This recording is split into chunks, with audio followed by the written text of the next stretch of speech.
Makuu leo imefanya vikao maalum maeneo mbalimbali mjini Malindi kukagua nyumba ambazo walifichwa waathiriwa wa mauaji ya kwa Binzaro.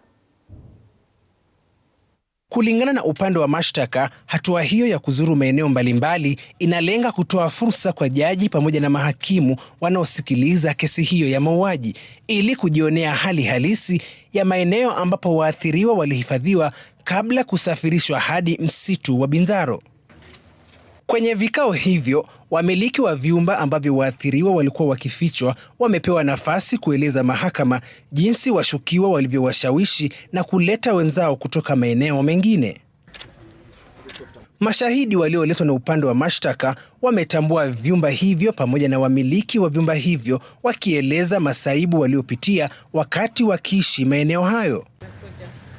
Aidha, mahakama pia imetupilia mbali ombi la upande wa washukiwa kuwa wahifadhiwe katika gereza la Malindi badala ya kusafirishwa kila siku kutoka gereza la Shimo la Tewa.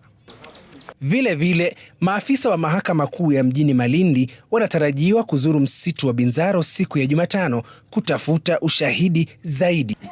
Athman Said Mwamlisho, Runinga ya TV47.